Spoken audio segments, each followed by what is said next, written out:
All praises to the Most High, all praises to the Most High. Greetings, Yazarel. Greetings, Yazarel worldwide. And of course, family, I have a couple of things on my mind I want to share with everybody. And it's about some things that I have experienced in my life.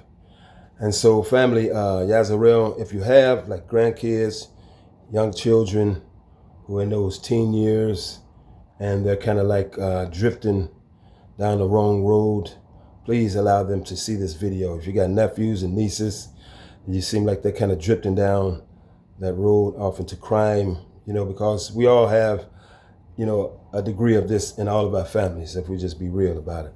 So anyway, if you care about them, you love them, please share this video with them. So because that's what it's all about, all of us, old heads, the things that we have experienced in our lives, it's to help our young ones that are coming up after us. And I taught my sons and daughters these things that I'm finna share. And but some of what I'm finna share now, I haven't even shared with my own children. None of my children were even born when I did time in prison. They were all born after I got out.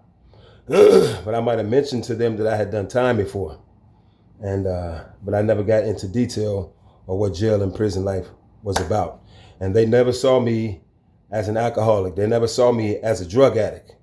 They saw me as a man of God, a man in church. That's what my kids saw. Okay. So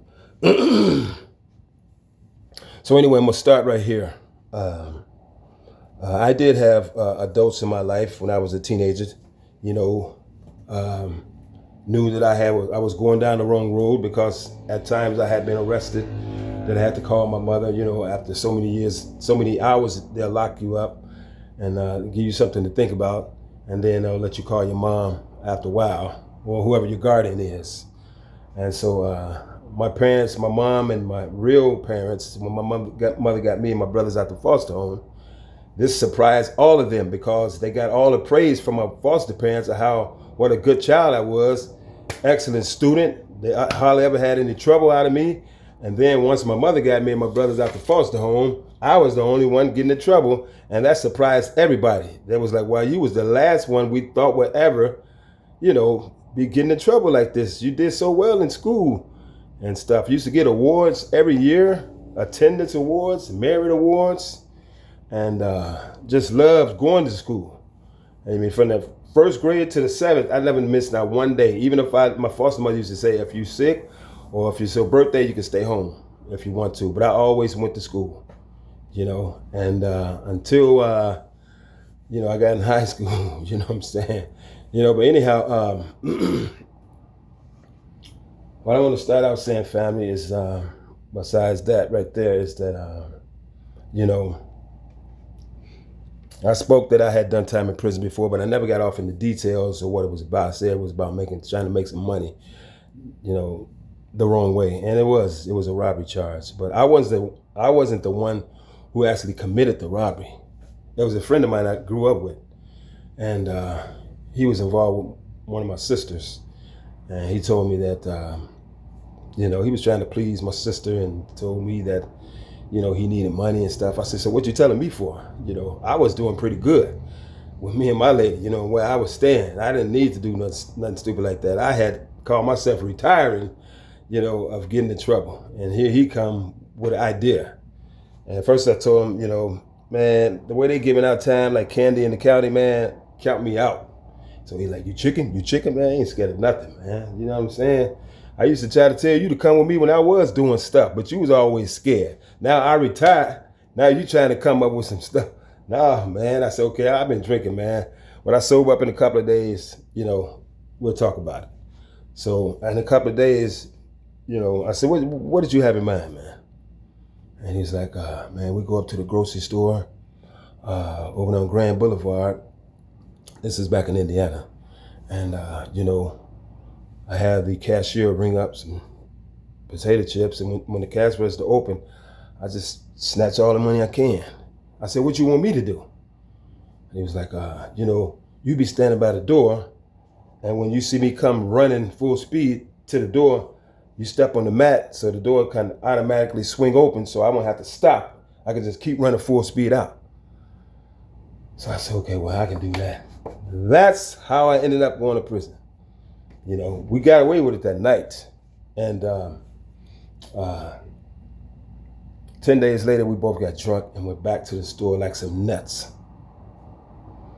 And the owner and security guard held me down. They took me to the back. And I guess he just kept going.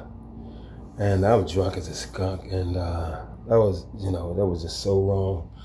And they was asking me questions about the robbery that happened 10 days prior. I said, man, I don't know what y'all talking about, you know. And anyway, I said, so what? So the owner went and got the lady that worked the register that night. So apparently he had asked her, I want you to see if you can identify this guy, if he's the one snatched the money out the register. So they came back in the room. This white lady, about 41. The owner was a Hispanic guy. And the security guy was a big older black guy. He's about 50-something. So I still remember all their names. This is November 1985. And but anyway, names don't matter. So she came in there. I was sitting in the chair.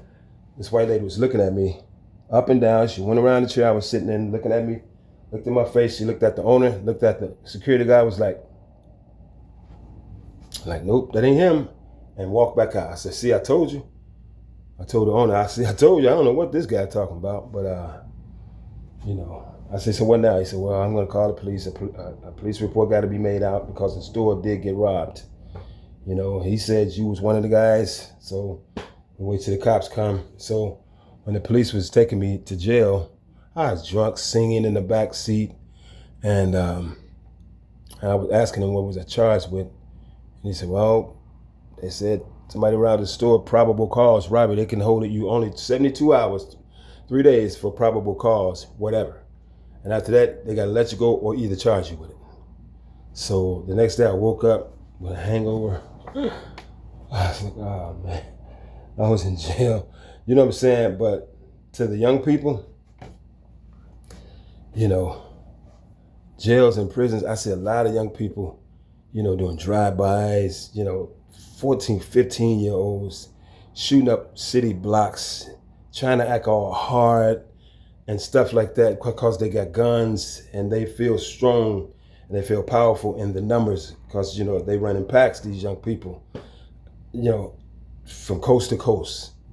And I'm like, man, I've seen guys get 110 years in prison. You know, I've seen a guy get 180 years for two murders and robberies. It was some, you know, but anyway, I seen dudes get 30 years, 45 years, 55 years. And I see these young people in the streets just throwing their lives away. I'm telling you, when you go to jail in them prisons, you know, they checking them Uzis and them semi-automatics in. You ain't got none of that in jail or prison. You're gonna have to know how to use these. And if you don't know how to fight, and if you're easily intimidated, you don't need to be in the streets. You know, I'm telling you, I done seen dudes in jail get turned out. You know, I've seen dudes in prison get turned out. I'm sitting around, you know, one Friday night, we in the joint, listen to, you know, the ballads on the radio station coming out of Indianapolis. And so I'm only talking about these things, hopefully to influence any young person watching it to turn their life around and go the other way, because you don't want to be locked up. Because there are a whole lot of predators in jail and in prison, and they can easily spot fear. What they do is they'll look at you, stare at you, to see if you're gonna have any fear. And fear always shows up in a person's eyes. This goes on in women's prisons and men's prisons. This is just human nature. You know, you live in that kind of life, and you know, you're looking for somebody, you know, to use up. Some guys, you know, not all of them, but this is what goes on. Them weak dudes, man, probably carried themselves like they was real hard on the streets and stuff like that. I see them turned out. You know what I'm saying? So this is no life for nobody, period. But a lot of people get caught up, peer pressure. And, I ended up in prison because I told the dude no, my boy, I grew up with, I told him no first, but I went on and did it anyway. So he came to my trial and testified on my behalf. He didn't testify the day I testified, but he came to court after the second day. And they said, why are you here? He said, to tell the truth about what happened. And the prosecuting attorney said, isn't it true that you're here and here's your best friend and you're just here to help him out? He said, no, that's not why I'm here. We grew up together, but that's not why I'm here. He said, I came here to tell the truth about what happened. Y'all got the wrong person. He did not take the money out the register. I did. That's what he said. He was on the stand. He said, I did that. And but our story didn't line up all the way, and so the jury, after so many hours, they deliberated and they found me guilty in connection with the robbery. Now, I just standing by the door, but I ain't gonna lie, he broke me off some of the money. So, and that's how I ended up in prison. And so my family was telling me when I was in the county jail, he told us he did it. He told all us he did it. Why don't you just tell them who he did it so they can let you go? Your girlfriend out there crying and stuff, and he out here with your sister. And I was like, man, why come you won't tell on us? I told him before we did it, if you get caught, you don't know me. If I get caught, I don't know you. I meant that. And plus I was like, going down as a snitch, that's just not for me. You know what I'm saying? I just had to man up. That's all. Telling on him wasn't going to make me feel no better. You know what I'm saying? And so he was still amazed once I finally got out that I never told on him. I said, man, that wasn't nothing, man. You know what I'm saying? I told you, if you get caught, you don't know me. If I get caught, I don't know you. I don't want to go down as being known as a snitch, man. That's just not for me. The life I was living finally caught up with me. And it was just, I had to swallow that pill. But I'm telling you, that's no life for nobody. That's prison life is no life for nobody. But a lot of people got life and they have nothing to lose. And you get young dudes coming through the gate and you got these vultures waiting on somebody to prey on. They used to stare at me when I first came in. I look at them like this. And they'll turn away. And I know what they're thinking. Yeah, okay. You mess with that nigga, you're going to have some trouble. And rightly so, because I had made up my mind before I even got there. If I got to take somebody out, I'm willing to do that. Because I used to study the scriptures when I was 16, 17, 18, 19. And I read in the Bible that, God has used people that took lives before. I said, okay, if I got to take somebody's life, that's just something you got to do. If you got to do to survive, you know what I'm saying? Hey, I'm not finna be nobody's bitch. I'm not finna be nobody's punk in none of these places. And so in the county jail, once I got the time, and some of the guys that I knew who had been, on their way to prison for the first time. And so we was asking some of the old heads who had been down before, what is to expect? What should we be expecting going to prison for the first time? And they told me straight up, they said, hey, Harpo, you? That's my nickname when I was in the world. It had nothing to do with Oprah. I adopted that nickname, way back in 1978 when I was 14 years old. So Oprah didn't even have a show in Chicago yet, you know what I'm saying? So it had nothing to do with her. But that was my nickname, all the way till I gave my life to Yah in 1999, But the guards called me Harpo. All the inmates knew me as Harpo, you know what I'm saying? So anyway, they told me, they said, man, hey, Harpo, hey, carry yourself like you doing here. Carry yourself like you did in the street in prison. You carry yourself like you doing here, man, you ain't gonna have no problem with nobody. And that was right. You know what I'm saying? But prisoners, them vultures, be looking for somebody to prey on. They look for weakness in men. And they could spot it a mile away because they've been doing time all their life. Like I said, the fear always shows up in the eyes, and they can see how a person act and know if he's scared or not. And they swoop in on him. Some guys try to fake it. You can't fake it. You can't fake it, act like you hard and don't be laughing at nothing. And you know what I'm saying? Just for survival. But I carry myself, when I got to prison, I was waiting on some action. And they put me in a dorm called Dorm 5, because of the job I had, Friendly 5.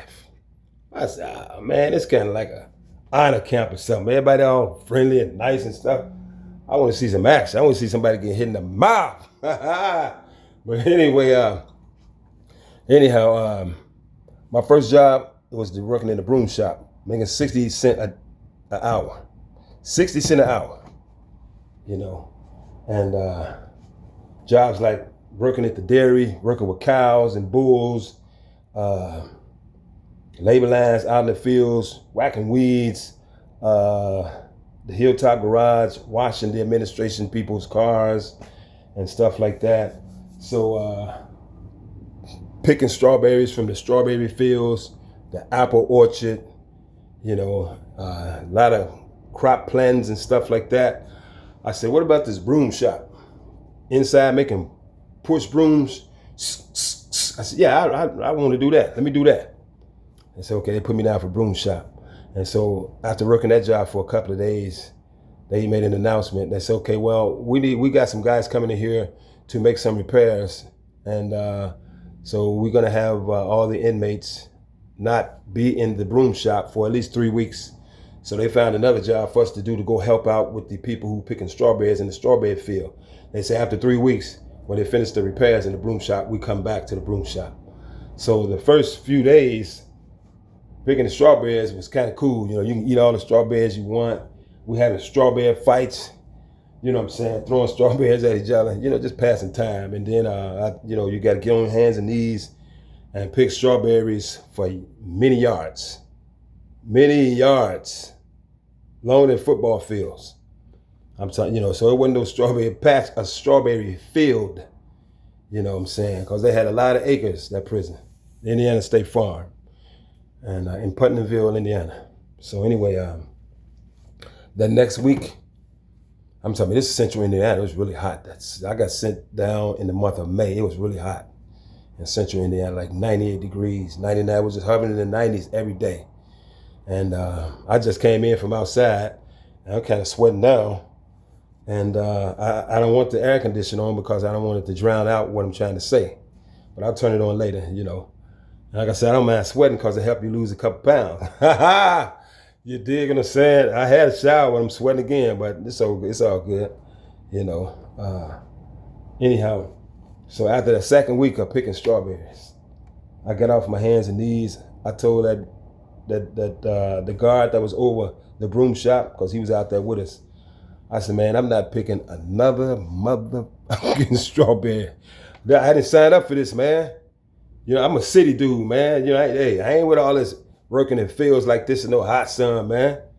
He said, well, it's only for 3 weeks. You're headed for trouble. You're going to get yourself, in a lot of trouble for refusing the direct orders and stuff like that. You can spend, your time in the segregation. I said, man, I don't care about none of that. I'm not picking no more strawberries. That's just all to it. So he called it in. And so when we got ready to go back to the prison, because it was getting close to lunchtime, and I had to go see the white hat. The sergeants had white hats and the captains had white hats, but the regular guards, they had blue hats. So I went in the white hat office, and he said, have a seat. He said, I hear that you don't want to pick no more strawberries, huh? You work in the broom shop. You say, it's just temporary. I said, man, I'm not used to that kind of stuff, man. I'm from the city, man. I didn't sign up for that.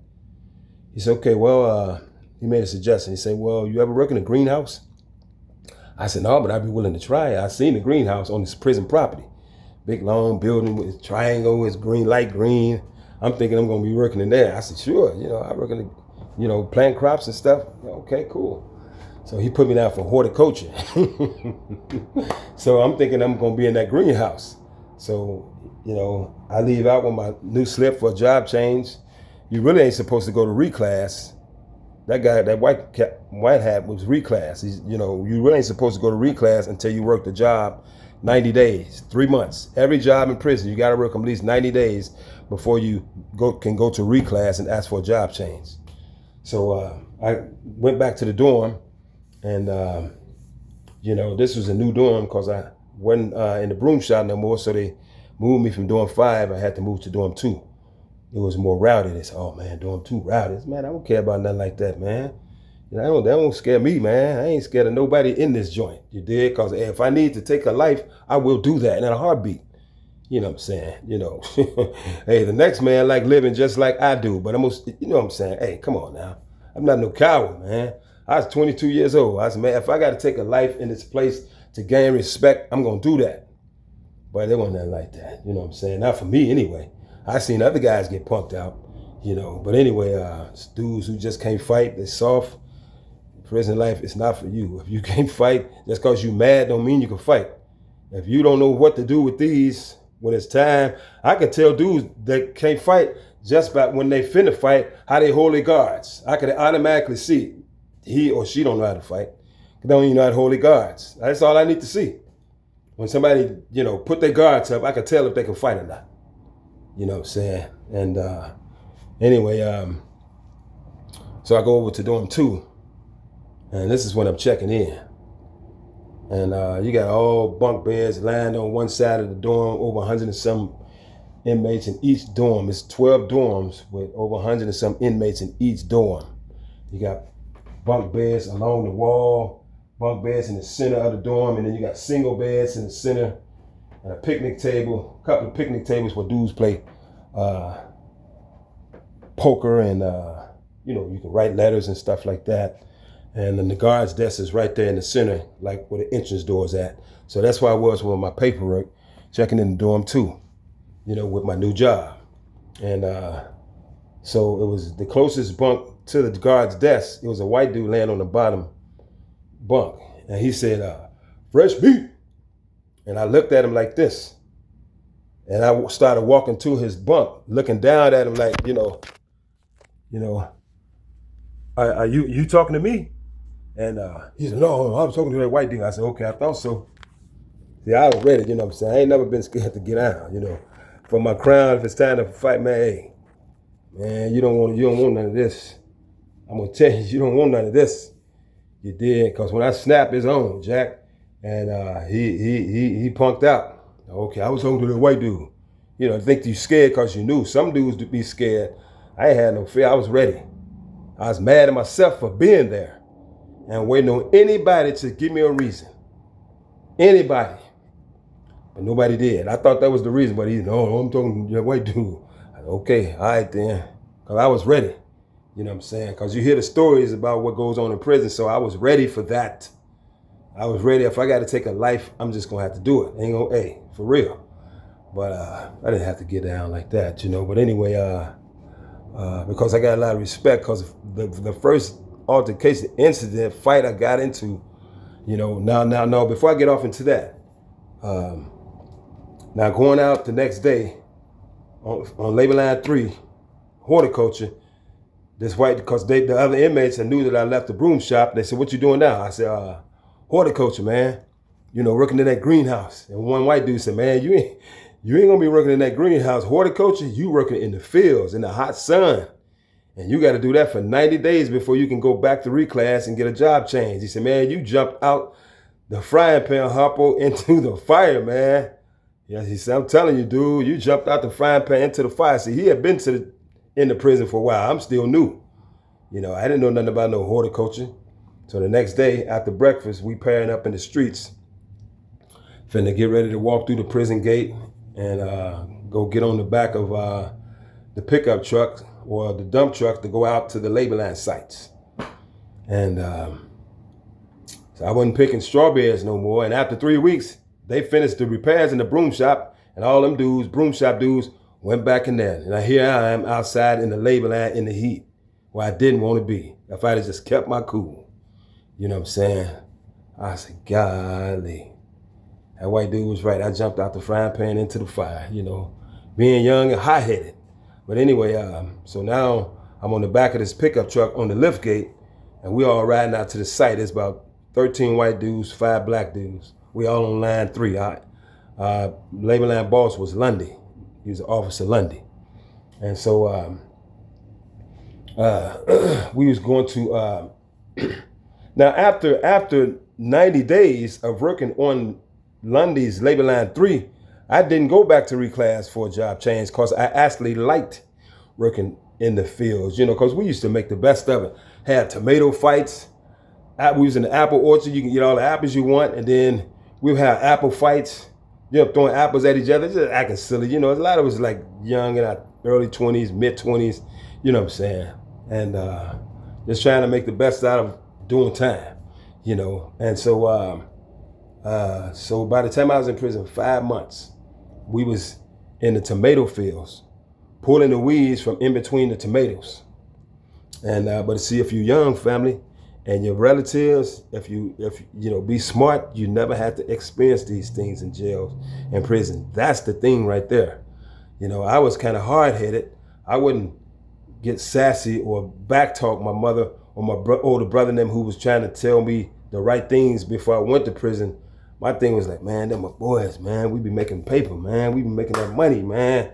So I wouldn't be disrespectful to them. And they said, man, we weren't raised like that. You hang around them dudes, man. And so I would never snap at them or nothing like that. I was like, man, we be making that money, y'all. So that's how I was respond to them. Not my mother, but my brothers. And my mother would just say, well, you had to call me from jail before. And, that keep happening. She said, they will send you away from here. She told me when I was 17. So now when I get a case, I'm 21. So now I'm in the joint, But I had people in my life that cared about me that was trying to tell me what you headed to. And I, without stopping myself being on that wrong road, I just ended up, going down that road in jail and in prison. But I had people in my life that cared about me enough and was trying to tell me, you're going the wrong way, man. You're smarter than that, man. But see, actually in my head, I thought I was too smart to go to prison, but I wasn't. You know what I'm saying? And I thought I would never have to suffer the consequences of my actions because I thought I was too smart to go to prison. But when that judge said, well, you have some college experience, I see here. You've been here in the county jail before, so it looked like a pattern is starting. He said, technically, you are eligible for probation, but you're certainly not going to get it today. He said, I think that if you are sent to a medium security prison in the state of Indiana, I think that you will learn your lesson. I think you will learn your lesson. So that's what I'm going to recommend, that you do 5 years in a medium security prison in the state of Indiana. That's my ruling. Bow! You hit that guy with quarters adjourned. And I looked at my attorney. Tears is rolling down his eyes. He was trying his best to help me. And he said, man, what does it take? I said, well, you tried, man, and I was like, and the bailiffs is like telling me to come on because they finna take me back to lockup. And that's what happened. So now I'm in prison been in there 5 months after they sent me from the county jail. So now I'm in prison, y'all. And, all the inmates on my labor line, they making fun of this one dude because he's in there for child molestation. He was in a relationship. He was 25. He had been in a relationship with a 16-year-old girl. And her mother pressed the issue because consent age in Indiana is 16. But his mother, the girl's mother, pressed the issue, and he ended up getting time.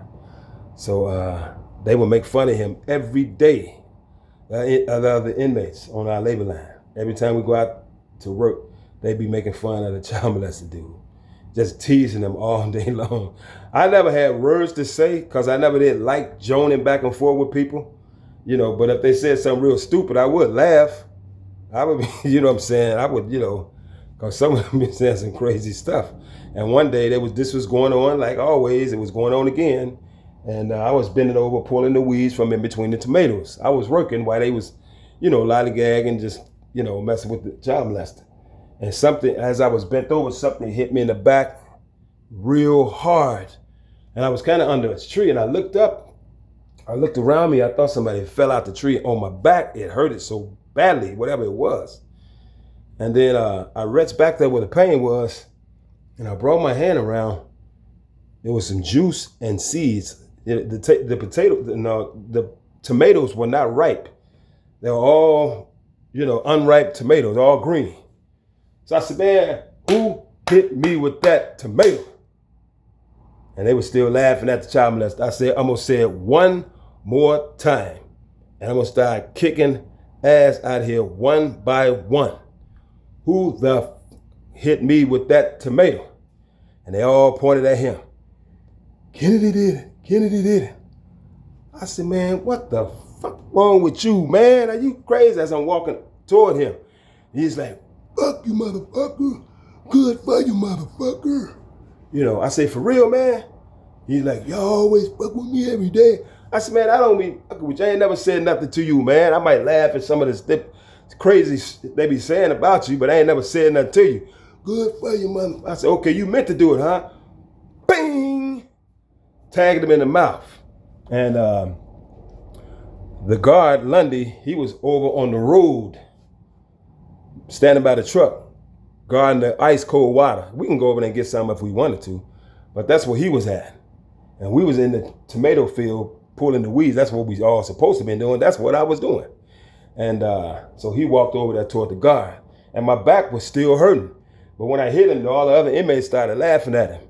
But to me, that just wasn't quite enough. Just one hit in the mouth, and my back was killing me, man. You know what I'm saying? You ever get hit in the back with a tomato or something like that? That hurts. And I said, man, I'm finna go check this dude, man. And they was like, no, man, hold on. Wait till we get back on the hill in the prison, because you're going to go to the hole. I said, man, I don't care about no hole, man. I'm finna check this dude, man. You know what I'm saying? So I walked all the way over there where he was by the truck and the guard. I said, man, as long as you live, don't you ever in your life ever hit me with nothing again. And he went back and down. He's like I said, fuck you, motherfucker. I said, for real?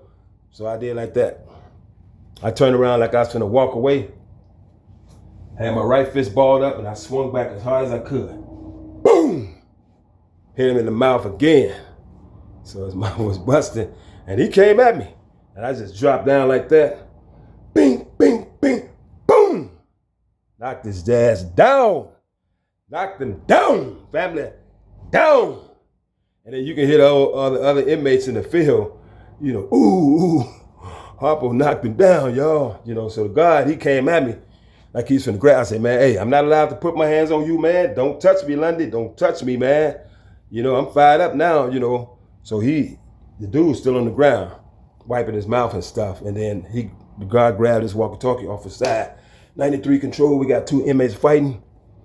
So the meat wagon came and got us and handcuffed us, took us back to the prison, put us in the hole.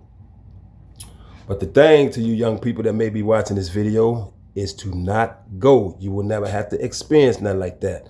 But I was hard-headed. I wouldn't listen. So now I'm in prison, and this is what was going on. This is 1986. I was 22 years old. So I went down in 1986 in the month of May, June, July, August, September, October. So it had to have been the month of October, because I had been in prison about 5 months, still October 1986, when I got into my first fight in prison, And so I'm in the hole for a day. And then the guy, one of the range runner guys, he said, man, they bonding you out. That's what they say when they finna release you from the hole. They just finna, cut you loose. I said, why they letting me out, man? He said, I don't know. They just told me to let you out, told me to tell you to go back to your dorm. I said, no paperwork or nothing. No kangaroo court or nothing. That's usually the procedure. You know what I'm saying? I said, okay, so I'm still puzzled, going back to the dorm. And when I got to the dorm, the procedure is like, you don't go straight back to your bunk. You got to sit at that picnic table until the guard recheck you back in. So as I'm sitting at the picnic table, all the other dudes on their beds, because that's like doing count time. It was count time, and they got to wait till count time is clear before you can start moving around again. And some of the dudes that was on the labor line with me, labor line 3, that saw the fight, it wasn't really no fight because I didn't get hit, except with the tomato in the back. And they was like, Champ, Harpo, what up, Champ? Harpo, see, in prison and in jails, other men watch how you gonna handle a situation. If somebody disrespect you or do something to you, and if you let it slide, let it go, other people at a distance watching how you handle this. Everybody gets watched. And if you let niggas slide or white dudes slide with doing stuff to you disrespectful, everybody's gonna try to punk you out. People are gonna be taking your food. If you got commissary, they're gonna be taking all your stuff. You know what I'm saying? They see you scared to do stuff and handle your business like a man in a manly, tough way. You just let it slide. They say, oh yeah, he's a beat. He's a beat. You know what I'm saying? But they was calling me champ. See, with the experiences in prison, it's gonna make you either more of a tough man or it's gonna make you a punk. You know what I'm saying? To each individual, you know what I'm saying? So anyway, I knew instinctively I got to check this dude. Cause he done hit me in the back. And I'm hoping he say, you know, he was throwing at somebody else and he hit me by mistake. And if he was like, man, I'm sorry, man, my bad, Harpo. If he'd have said something like that, I'd have let it roll. Because mistakes happen. You know, I'm thinking like, because he couldn't have been throwing at me. Because I'm over here away from them. I'm working. Pulling the weeds from in between the tomato plants. And you know, he didn't back down. He was like, you know, F you. He wasn't apologizing. I said, okay, so you hit me on purpose then. You know what I'm saying? Okay. So anyway, I'm back in the dorm at the picnic table. And dudes that saw the, you know, the incident, what up, Harpo? And so, you know, in prison, word travels. When stuff get out, you know, like a fight, you know what I'm saying? The word travels. And then you start getting a lot of respect from people you don't even know. The word was out like, man, don't F with that nigga from Gary named Harpo, man. That nigga don't play. So I got a reputation in prison early, after like at least 5 months. You know what I'm saying? And that was what they knew about me, because even months later, I would come up in incidents. You know what I'm saying? I ain't like arguing. You know what I'm saying? Now let's just get it on. Let's just get it on. So, I got a lot of respect in the joint, but the thing is, young people don't go. As well, older people don't go. You won't have to experience those things. If I had not have been so hard-headed, I wouldn't have never been there. You know what I'm saying? But I had to deal with the situation because I was there. And I'm just sharing with y'all some of the stuff that happened. You know what I'm saying? And so the inmates that knew me, that was on my label line, they said, man, how did they let you out, a black dude? This Ku Klux Klan country, man. How did they let you out? And the white dude still in the hole. I said, I'm puzzled too, man. They said, man, you ain't no snitch. Snitching on what? Hey, I ain't no snitch, man. Hell no, man. Y'all niggas know I ain't no snitch. They said, man, that's kind of odd, man. Harpo, man, they let you out and the white dude still in the hole. I said, I don't know why, man, but, you know, I ain't got nothing to tell on nobody, man. You know what I'm saying? I mind my own business. I don't care. I don't be trying to peep to see what nobody else doing nothing. I don't know nothing. I ain't got nothing to tell nobody, man. You know what I'm saying? I mind my own business. That's how I care myself, man. You know, so anyway, they would just tease me this, man. It was just unusual for me to be in a majority white prison, majority white inmates, majority white guards, and I get into a fight with a white dude, and I'm being a black man. You know, they take us to hold, you know, in the van together, and the next day they let me out, but they don't see the white dude. I know the white dudes is probably wondering too, but they didn't say nothing to me. The black dudes is asking me the question. Maybe a couple of white dudes too. They was asking me together, hey, Harpo, how did you get out and not him? Mostly the black dudes though. I said, I don't know, man. They didn't give me no paperwork or nothing. I don't know who let me out. They just, the dude, the range runner that be cleaning the floors and stuff. He said, man, they told me to let you out and told me to tell you to go back to your dorm. I didn't ask him who, you know. So that was that. So the next day we getting ready to go back out to the fields to go back to work after we ate breakfast. And, you know, the dudes I was cool with, they was happy I was out. But they was like, man, that's kind of weird, man, you know. But the favor of God was on me even then. You know what I'm saying? Even when I was in prison. Because me and two other dudes was in orientation ANO. That's like the whole, you there 3 days before they let you out and put you in population. One dude was from Anderson, Indiana. He was about 20. Another dude was from Louisville, Kentucky. He was about 21, Marco. And I still remember his name. He's a hell of a basketball player. He's left-handed. That dude can ball, Marco.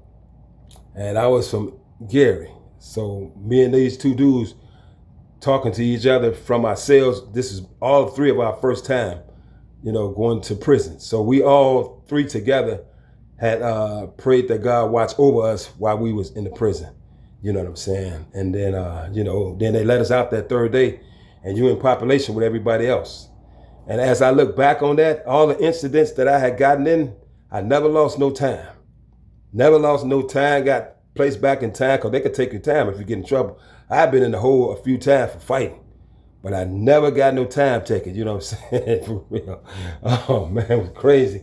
And so when we got back out to the field, to the tomato field, and the inmates were still talking to me about, man, that's kind of odd, man. You a black dude, they let you out the hole, and the white dude you fought is still in the hole. And the guard, Lundy, he was over the labor line 3. He heard them talking to me about that, the other inmates.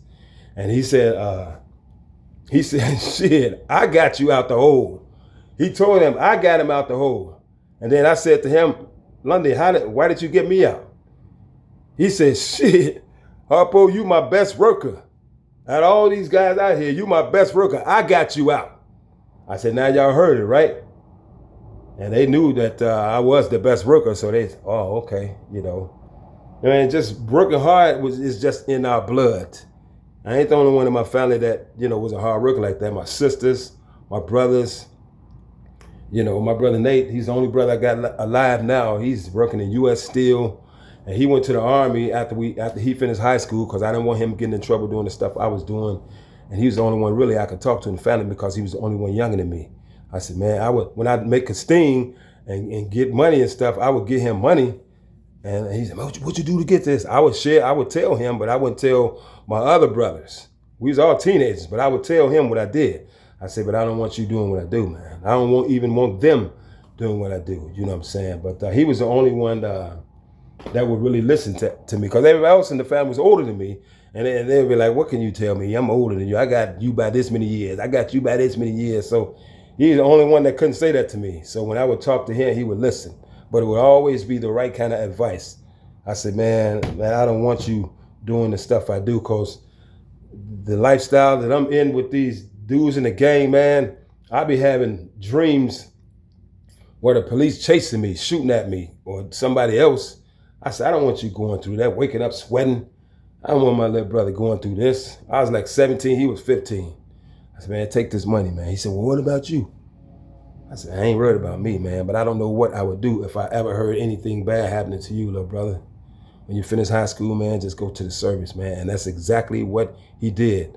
When I was in prison I was on my way to prison. No, I was in cosmetology school in 1984. And he was a senior in high school. So when he graduated, he went to the Army. And then I went to prison.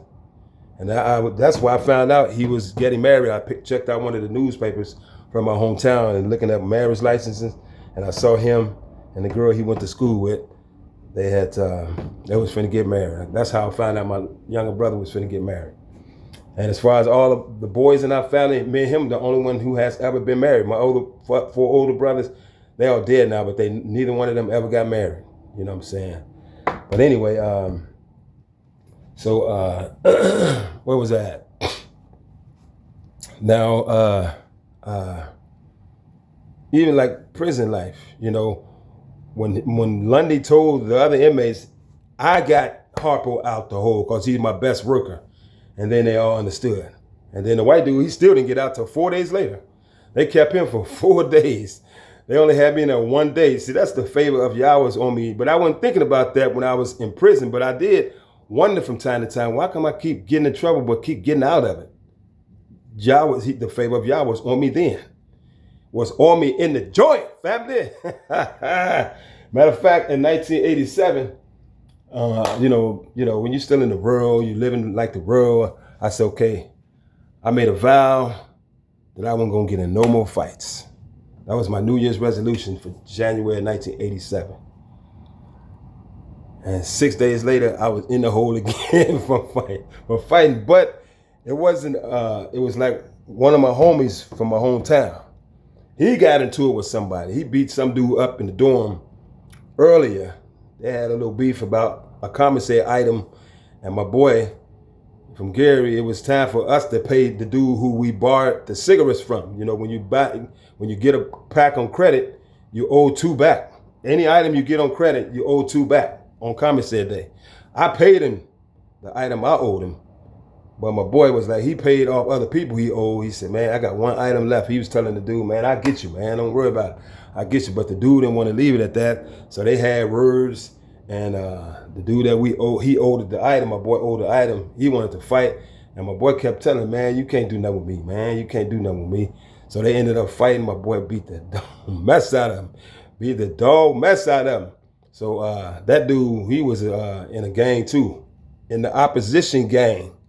It was a peace agreement with us and them, you know, because it was all about just doing your time, trying to go back home and be with your families.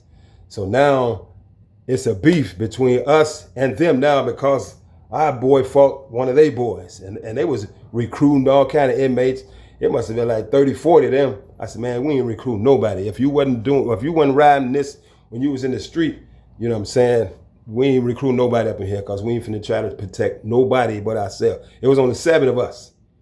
And I was the vice president and the sergeant of arms. You dig? So anyway, so they put a contract out on my boy. That's what happened. The gang that he was in, they put a contract out on my boy. And so the dude my boy beat up and another tall dude, he was about my height. He was from Nap. And the dude my boy beat up was from Hammond, and me and my boy was from Gary. So later on that afternoon, you know, it was late in the afternoon, like getting close to the evening, you know, and I was sitting on my bunk, and this dude I was pretty cool with, he was finna go home the next day. He said, man, I want to see you fight, man. I said, I'll fight if I have to, you know what I'm saying? And he said, man, but I'm finna go home tomorrow. I guess I'll never get a chance to see that. And then this young dude named Andre Norris, he's from Indianapolis. He came in the dorm and he looked at me and said, Harpo. And he did like this. He nodded his head toward where my boy Jeff was sitting, my boy from Gary, who had just beat up a dude from Hammond.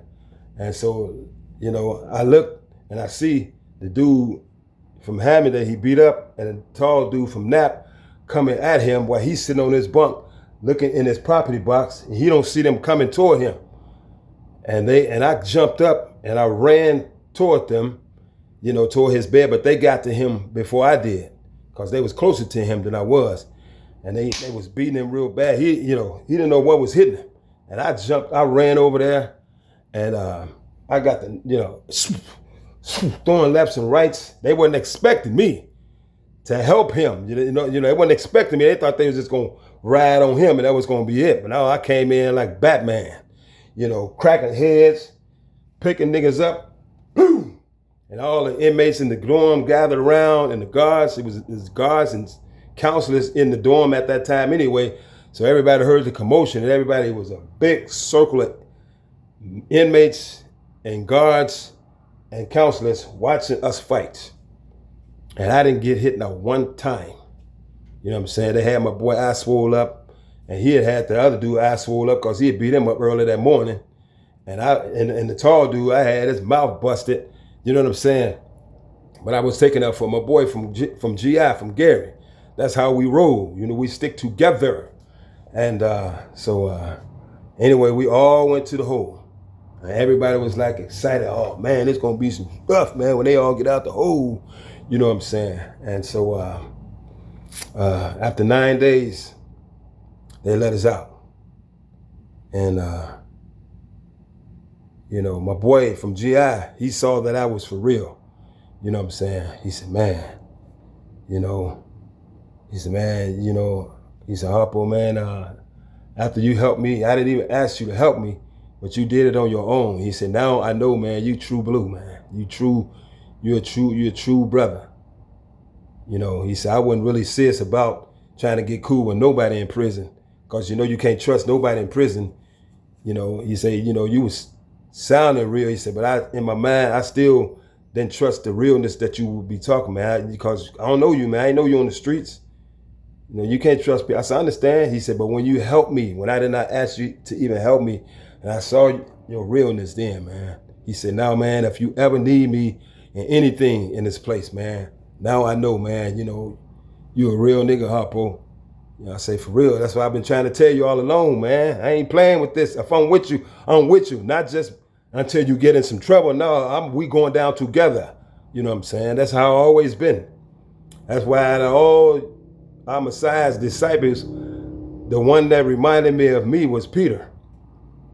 You know what I'm saying? Because when they came to arrest Yahushua Mashiach, he was the first one made a move. Peter, he pulled out his sword and cut a dude's ear off because they was messing with his boy. And that's how I always have been. You know what I'm saying? No, man, hey, you know, in order for you to do something to him, you got to do something to me too. That's how I carry myself in the world, man. You know what I'm saying? And that's how I always have been. And I'm like that with my father now. That's why I stand on his word like I do. You know what I'm saying? If I'm with you, I'm with you. I ain't gonna never turn my back on you, no matter how tough the times get. And people who stand 10 toes down with me, when I need their help, I never forget that. I never let them forget that. When I was paying child support for my 2 kids, and I had, you know, lost one job. I got terminated because, you know, altercation, it's 2015 or something. And no, 2018.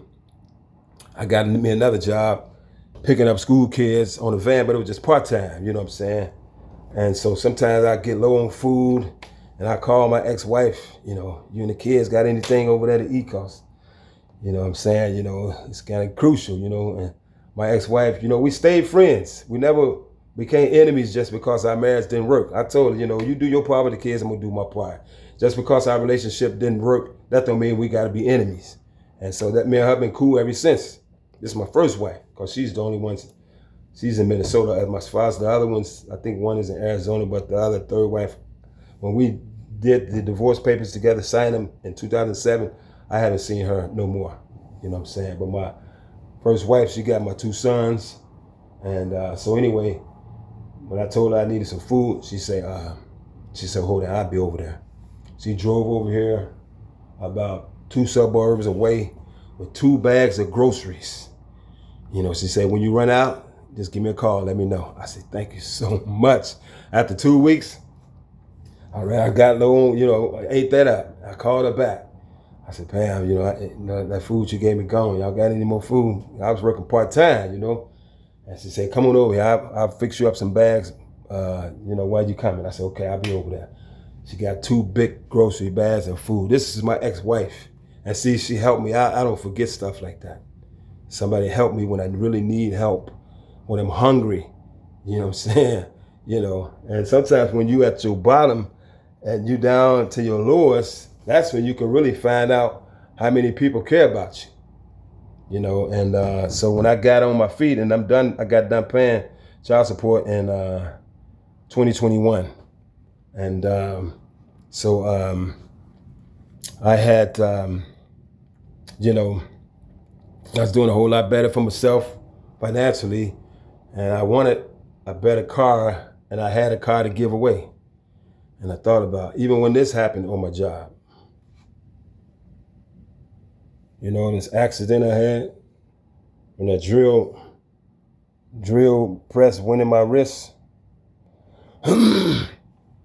she was there for me. You know, my daughter's mother, she would have been there for me too, but they had moved to Arizona. So I had nobody else to depend on but my first ex-wife. I said, they told me, you know, when it's time for me to leave the hospital, because I'm gonna be under this medication, I ain't gonna be able to drive for myself. And do I have anybody who, I called her up, she said, I'll be right there. So she was there for me. And I ended up, you know, I asked her, I said, what did you do to that Dodge Avenger you had? She said, I gave it back. It cost me too much money. It was always problems with it. I said, the reason why I asked, because I have a car to give away. And because you were there when I needed you. I want to let you sign this title over to yourself. I just gave her 2 cars within 6 months because when I needed help, she was there for me. You know what I'm saying? But anyway, as far as the joint, there ain't no place you want to go. Young men or old men or young women or old women. That ain't no place for nobody. So if I had only listened to my brothers, trying to tell me the right things before I went to prison, my mother and my cousins who were adults when I was a teenager, I wasn't angry. I knew they was telling me the right stuff. I knew it because we was raised properly in the foster home. And my mother, they want you to do the right thing, finish school, finish high school, don't drop out. So I had people in my life that cared about me, but I was caught up in those knots of money I saw those dropouts having in their hands as they shooting crap. So I got caught up in that. And so here I was in prison. I'm like, man, I ain't making but 65 cents an hour. We got a nickel raise. First it was 60 cents, then we got 5-cent raise. And the check for comments said the check for the whole month will be like $12 or $13. So you can buy whatever you want with that, but you got to learn how to hustle in prison. But the thing is to don't go. Be a law-abiding citizen. These people with these guns out here doing these drive-bys and stuff, and a lot of them, wake up to a hell of a wake-up call when they get to prison. And they realize they thought they was tough on the streets. When they get around them vultures who've been in and out of prison their whole life, ain't got nothing to lose, and now they find themselves up in there with them, all young face, some of them 17, 18 years old, and some of these dudes hard up, you know what I'm saying? And I'm like, hey, I've seen a lot, dudes get, not a lot, but I've seen dudes get turned out in the county jail and in prison. I've seen people get turned out. And I hope y'all know what that means. I ain't got to go into details. I'm telling you, turned out for real, and made into prostitutes. And they have to go out and prostitute their body for this dude who's they pimp now in prison. I'm saying I've seen it happen, to dudes who, weak and just can't fight. And, they got a lot of fear in their eyes. They're easily intimidated. You don't need to be in the streets trying to act like you hard because you're around your friends and stuff, because when they catch you, you don't want to find yourself in the joint. When you can't fight, you're easily intimidated, you're going to be somebody's, you're going to be somebody's piece. You dig? You know what I'm saying? So, hey, crime does not pay, family. Crime does not pay. To the old heads and to the young people. Crime does not pay. Let the experiences that I had and just shared with what prison life is all about be a reason why you turn away from crime. If you had thoughts of being in crime, let that, what I've shared here, be a reason why you turn away from it, because a lot of people don't make it out. Some people die in prison. When I had a roommate, old guy, when I transferred from the farm and they put me in Westville Correctional Center, this old dude, they put in a room with an old white man. Man, I guess, they said, man, well, we keep having to write you up, Jones, for a little bitty stuff like this. So, to get you from downstairs where your young boy's at, we're going to put you upstairs in the room with this old white man. This old white man, he was sick. They was giving him, they weren't giving him the right medication he needed for his illnesses. He was always coughing and stuff. And I said, man, why y'all putting me in the room with this sick dude, man? And he was telling me that he had a lawsuit in against the prison. And eventually, they put me back downstairs with the young people. And I told Officer Jackson, he was from my hometown. I said, man, that old white dude's sick, man. And he just walked away like he didn't care. And not long after that, they took me out of this room, maybe 2 weeks to a month. After they finished counting, they usually let it be known, okay, count clear, and you can just go back to doing what you was doing, watching TV or writing notes or listening to music, whatever. But one particular day, they didn't clear count for a long time. It was like, man, this is unusual, man. They don't usually have us standing up at the door this long. They ain't clear count yet, but they finished counting. So a lot of inmates just started leaving from the front of their doors, and I did too. And I went upstairs, and there was commotion going on in front of that room that I used to be in with the old white man. So I went down there and looked in his room. He was laying out like this, stiff as a board. He had died. And I looked at Officer Jackson. I said, I told you the old white man was sick. Oh, Jones ain't for no playing. I said, nobody playing with you, man. You see me laughing and smiling? I told you a few weeks ago that old white man was sick. Y'all wasn't giving him the right medication. Now he died. So he had a lawsuit against the prison. You know, I don't care what kind of illnesses come over you in prison. You know, you could be on your deathbed. They gonna offer you some Tylenol. I'm telling you, they ain't gonna, you know, they don't care about you. You know, it's a hell of a wake-up call. I'm telling you for real. You know, you could be having a heart attack. You know, and give his ass a couple of Tylenol. That'll let you die. I'm telling you, that ain't no place nobody want to be. You know, I think I've said enough. Okay, family, so I'll have something for the Sabbath. Until then, y'all stay safe, one love, and shalom.